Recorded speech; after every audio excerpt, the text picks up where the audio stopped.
Hey guys, welcome back to part 9 of my 3D modeling tutorial for 3D Studio Max. Today we're going to continue and wrap up the blockout process of our M4A1 assault rifle. So what we're going to do is actually build the holographic sight here first and then move on to some of the other attachments. So without talking about it too much, let's just go to the create panel. Under standard primitives, create a new box. Alright. And I think I want 14.5 as the width. I've already done this before, so I kind of memorized the numbers here a little bit. But in your file, you might have to just adjust it to whatever to get it to match in scale. So I just brought it out a little bit further than the rail mount system on the upper receiver. And then just adjusting these sides here. Alright, and what I'm going to do next is go to face mode and just going to select the end faces here, those two, and inset them. Bring that to 2.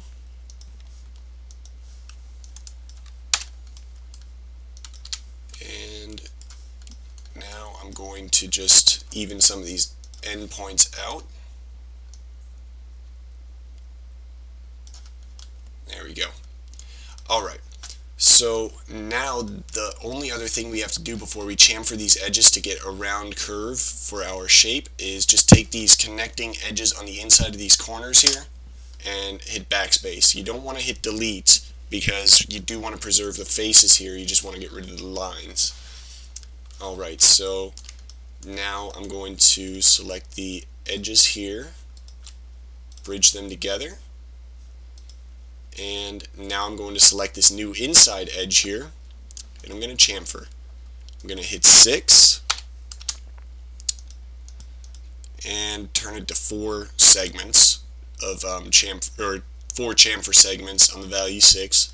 Then hit the check mark on that, so we should have this curve on the inside now. Next I'm going to chamfer, and we're not going to chamfer at 6 again, we're going to up that to the value 2.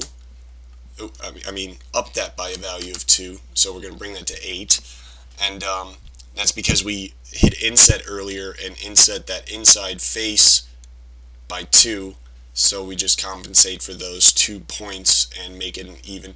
That way the actual shape width or whatever stays consistent around the curve. That's the important part. So now I'm just going to go through and just in the left viewport here is connect the vertex points.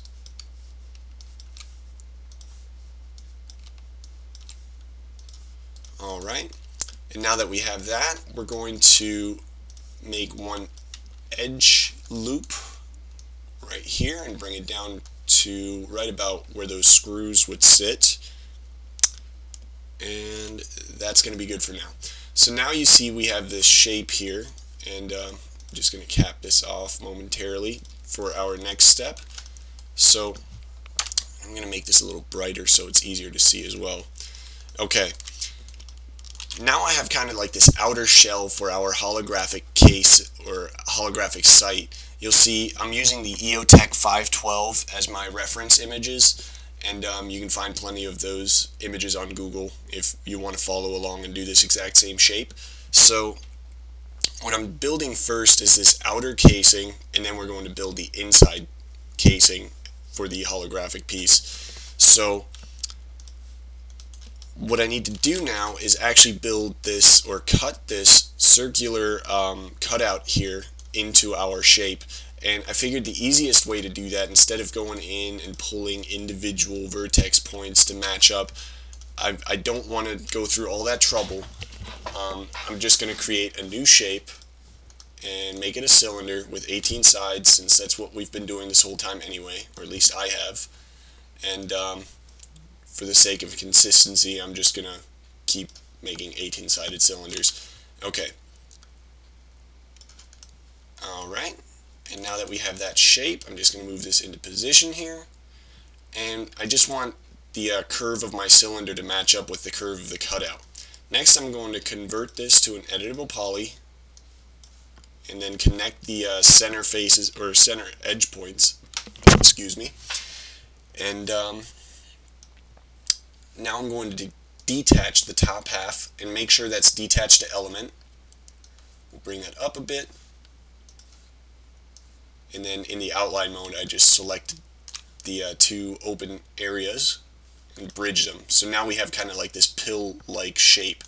And I want to make sure that this object is intersecting 100% with the, well, not 100%, or at least the portion that we need to cut out is intersecting with our object here. So now what I'm going to do is rotate my object a little bit, just because I want to angle this in a little bit just to get a little more of a stylized looking cutout, I guess, because I want it to be angled back a little bit in the final. So once I have that done, I'm going to just move it around just a little bit more. Maybe even scale it down just a little bit. Oops.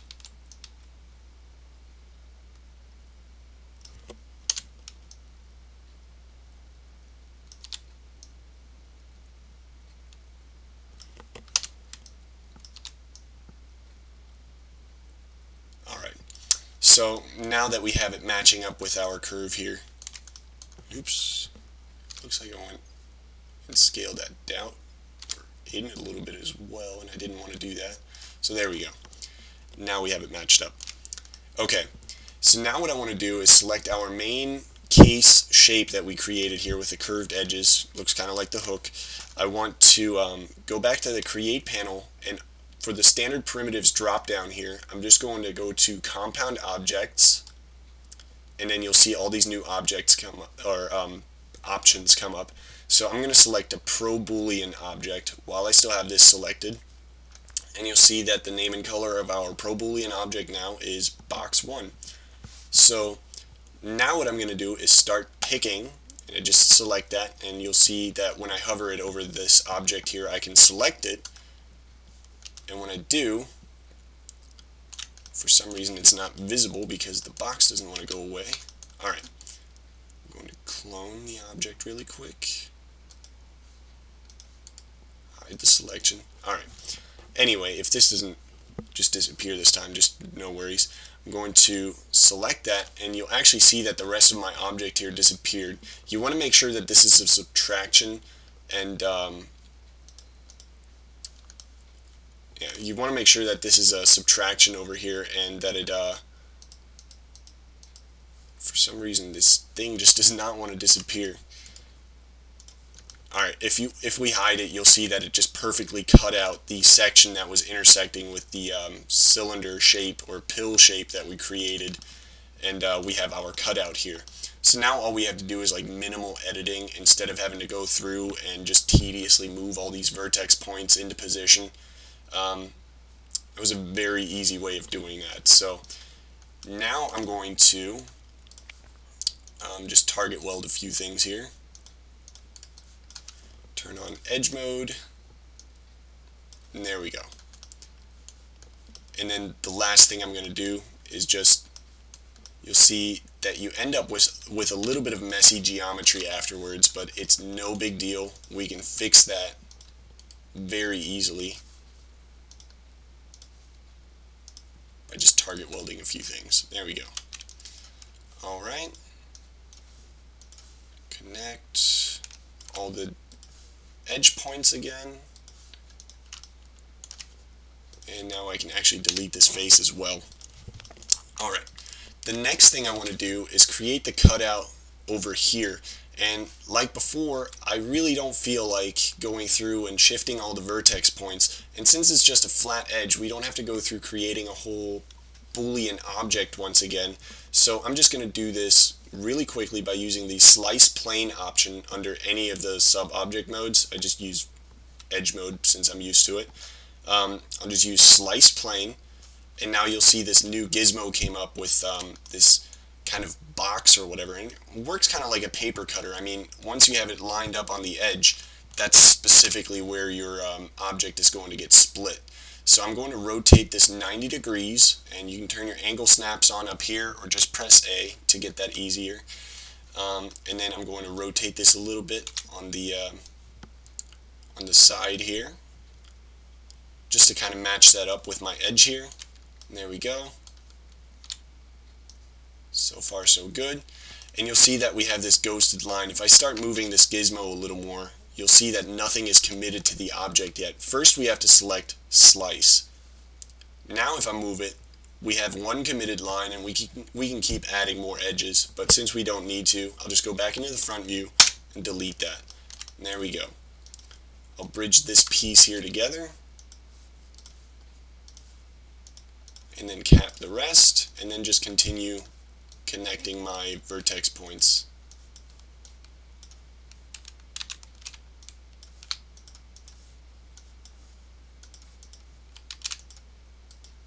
Alright.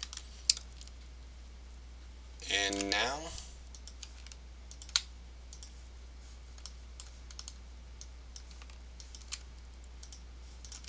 that I have some of these faces connected, we'll worry about the smoothing groups later. That's why we're getting this funny little shader thing. Like if I just take all of the smoothing groups off, you won't even see that anymore.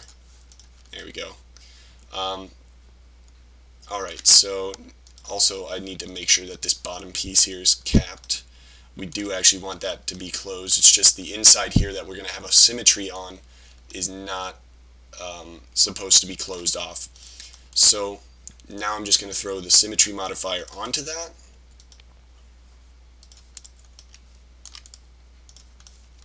And we still have our object that we kept here as a clone. And it looks like we actually didn't need to clone it earlier. It didn't seem to delete the other object.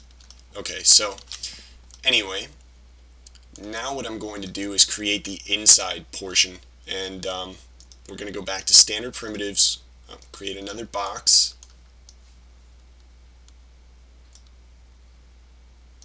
We're going to bring that, or at least I will make that a box that's going to be 12.5 in height. Oops, not 1/12, that's a little much. Okay, so now it matches up evenly. It's not that important, but since I already know the values, I can just go right ahead and enter them. And if you remembered all of the values that you were using, you can just do that according to the scale in your project as well. And I'm going to just bring that in here.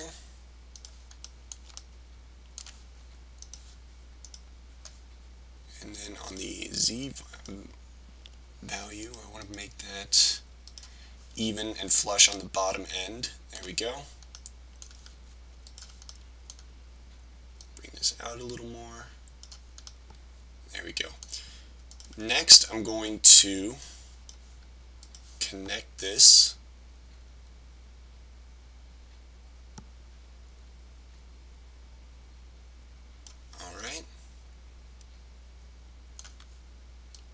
Actually a little lower than that. And then also I'm going to create a new box.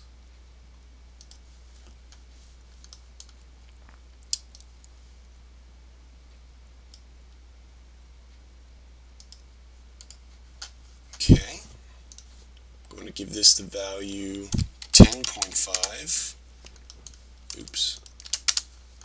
And if you've noticed by now, I'm just moving in by values of 2 each time for my insets. Next, I'm going to bring this up a little bit. There we go.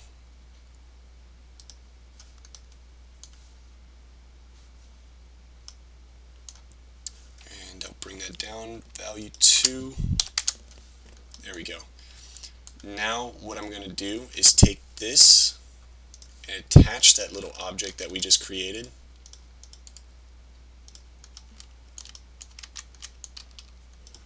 And for the sake of making it more visible, give it the gray color here.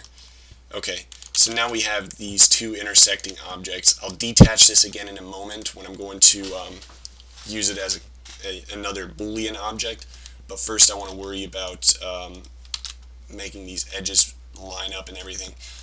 Another thing is I'm going to select this these two vertex points at the top and this bottom one on the inside. Bring that in just a little tiny bit, just to get an angle on that outside edge. And I'll chamfer this, by the value 6, the same as we had on the inside loop here. There we go, give it another 4 segments. And then I will chamfer this by the value 4. And then bring that in, there we go. And I actually should have done this as well, chamfer it by the value 4 as well. Okay, so now we have this object here that I'm going to completely detach as a separate object again. So detach element should be turned off. Okay. And I'll bring this out on the Y value a little bit just because I want the Boolean to completely sever the entire object or that entire hollow inside here. Okay, so now I'm going to unhide all again. Get rid of this thing just momentarily. And next thing I'm going to do is go and create another ProBoolean under compound objects over here. I'll start picking. And actually what I have to do before that is scale this up a little bit.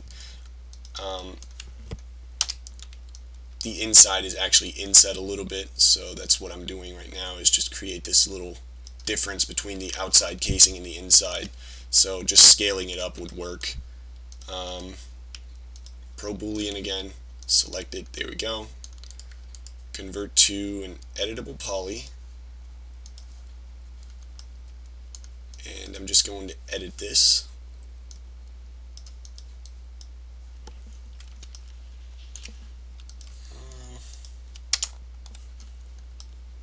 Yeah, there we go. Just by deleting that, that should be fine. Okay, so now we have kind of this shape here in the front. And I'm going to slice it one more time, just like the other object that we did.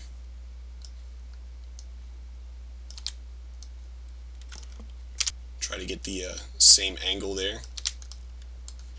And that's actually pretty easy since we did angle snaps earlier.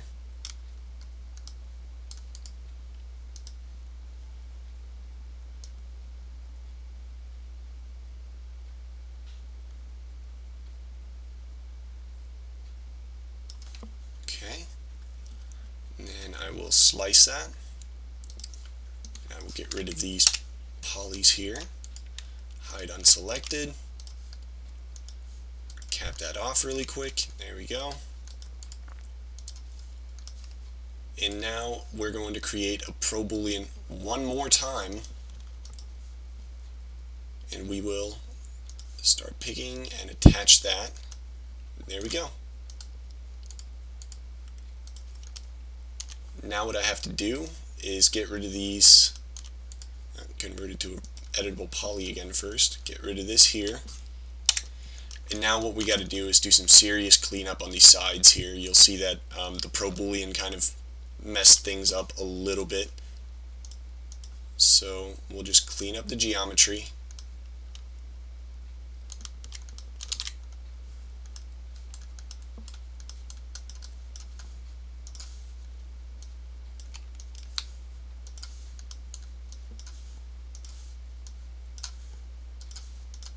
There we go.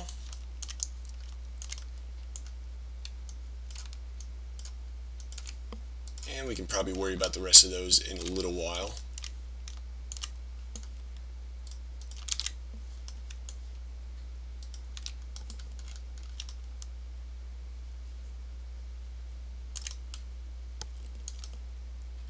Okay.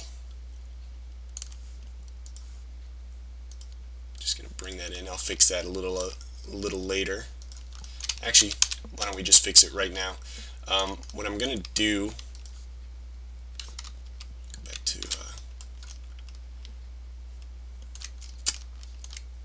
what I'm going to do is copy this here's X value.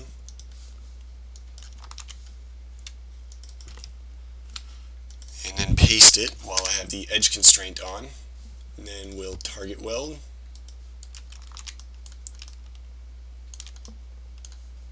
And then give that the same X value. Give those the same X value. And then do it to these individually here.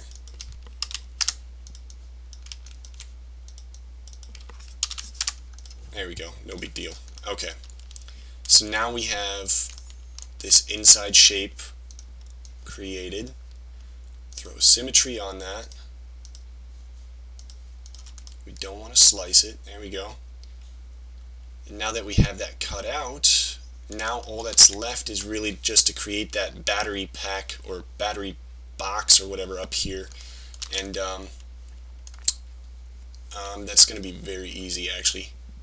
Instead of creating a whole new object and then matching up the width and everything later, I'm just going to, oops,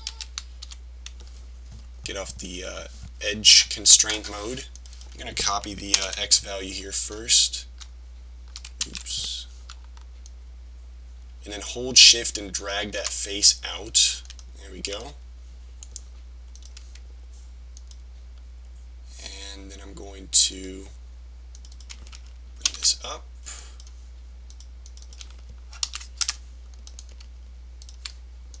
Connect, delete the remaining verts that I don't need.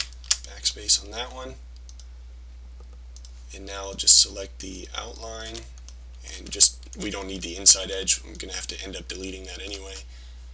And then, oh yeah,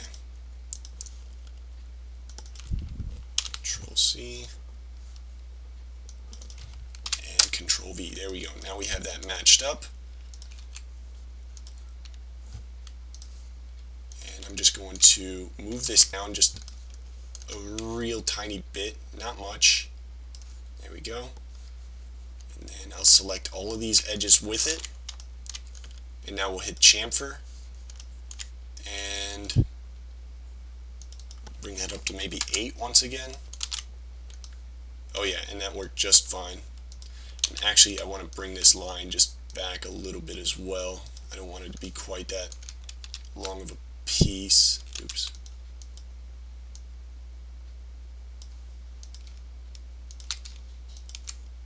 Chamfer. There we go. Alright, and now we have the blockout for our holographic site. And it's looking pretty good so far. The smoothing groups are going to be the easiest part to do, really. Not going to be a very big deal at all, but for a blockout this is going to be great. This works fantastic for us. So now we'll just move on to creating the Pack 4 laser mount system, or laser sight system or whatever. So actually first I want to just name this my holographic site.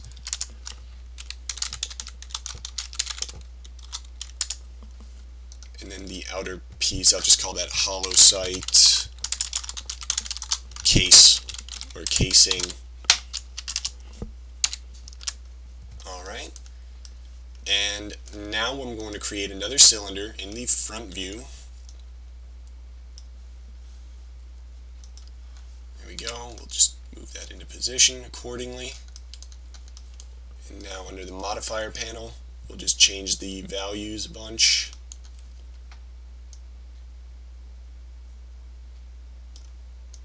Up the radius to about 7, maybe 8. Nah, 7 would do.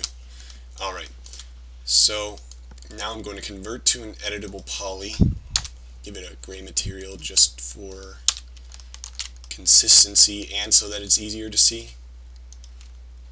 I'm going to select the center edges here, connect them, and then you know the drill. We just delete the 1/2 and then use a symmetry modifier for the other. Okay, and now, easiest thing ever, we just take these edges here without the center edge, just bring it out. There we go. And now we have a blockout for the Pack 4. Oh, and we got to bring this to the Y value 0. There we go. Now it's centered on our rifle. Alright, next thing I'm going to do is just create a cylinder for the flashlight. And I think I'm going to use a flashlight here on the right side. Since I'm kind of creating something, and I'm imagining this being like a first-person view thing, so keeping the flashlight on this side would make sense, since you're never going to really see it on the other side. So just putting it in view would make the shape and the silhouette of it from a first-person view a lot more interesting.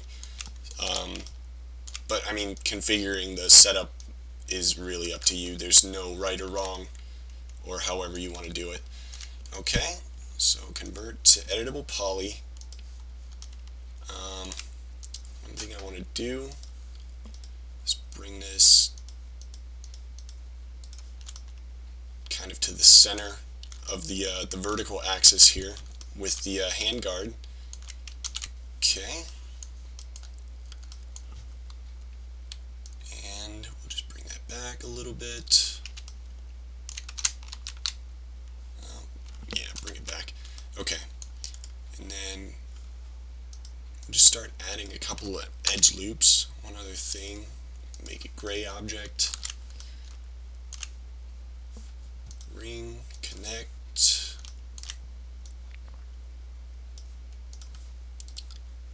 And connect again.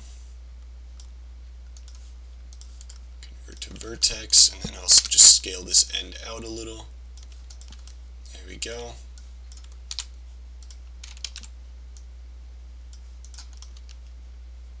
That's kind of what I've had in mind for a flashlight.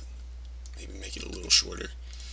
Okay, and then the next thing I'm going to do is just create a tactical grip, since that's one last thing I want in the attachment configuration for my rifle. And I'll just create that in the top view.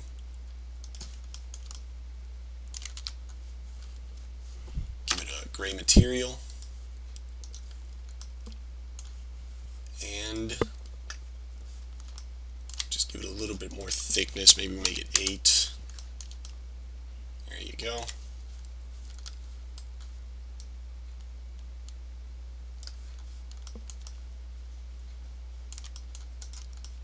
Okay, so now we have kind of an idea of how, well, actually I need this a little thicker. There we go. Okay, so now that we have kind of an idea of how we're going to set up our attachments, and we have them all blocked out and in the scene, the next step we're going to take is detailing. So from now on, the blockout phase is actually completely finished, and we're just going to move on to detailing, like throwing in the forward assist, the mag catch, widening some of the parts of the receiver here for the mag housing, creating rail mount systems for our object, creating the switch or whatever that you use to extend and collapse the buttstock, the notch or whatever for the front sight, buttons for our holographic sight system, just little greebles and stuff here and there, just like fine details is what we're going to be creating next, and we're also going to be turning those fine details into high poly portions of our rifle for normal map baking later. So the first step of our project is now finally complete, and the hard part is yet to come, so just stay tuned and we'll see you guys back for the next tutorial. So just don't forget to save it out, and thanks for watching.